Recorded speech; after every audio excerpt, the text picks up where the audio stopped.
This is David Harrison Greis with the Greis Report, and I have a little bit of a breaking news item. This is going to be very impactful, and I urge you to stay and listen. So let's get right to it. NBC News is reporting as of a couple of hours ago, Trump has decided to give ICE access to the Medicaid database. They're giving them access to the Medicaid database for 79 million enrollees, which will include their ethnicities, their home addresses, their social security numbers, their occupation, everything about them. They'll have access to this database until at least September.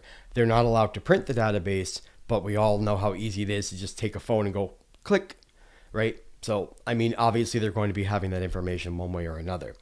This is very scary because a lot of the Medicaid enrollees are going to be people who might be minorities. There might be people who are here legally and have been here for a long time. They are green card holders, they are citizens.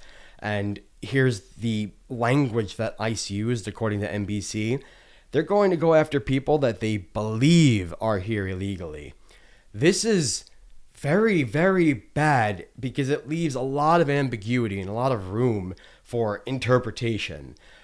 You could believe somebody's here illegally just because they hold something that true that you might not hold true. Some kind of a belief, right? This is very politically motivated and it's very, very bad.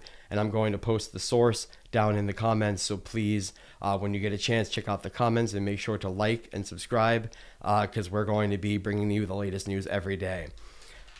So just to get back to what we're doing now. So another report that I want to really highlight, something that happened overnight.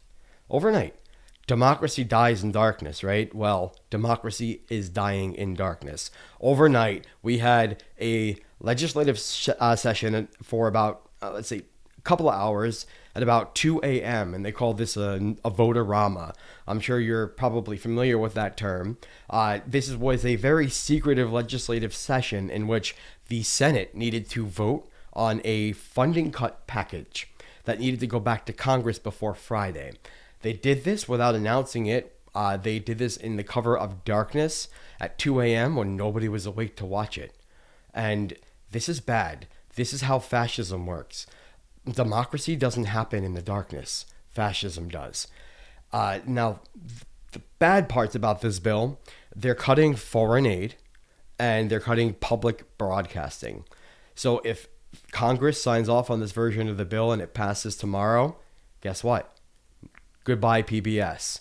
And to that effect, we're going to talk about how that's going to impact some of the communities here in the States.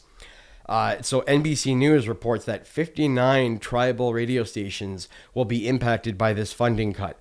Now, something that I've been doing some reading on is how the indigenous peoples of this country tell their stories to the public and tell their stories to each other, because a lot of these reservations or wherever they're living right now are going to be in rural areas that might not have a lot of technological access. And more specifically, you're going to have a lot of underprivileged areas, and this is shown in the data. Now, this is going to impact them badly because it's going to silence indigenous voices. And we've done this before. We've been here before. We moved on. We got better as a country, and we can do better, America. We don't need to do this again. The people of this country deserve better. This is David Harrison Greis of the Greis Report signing off from New York City.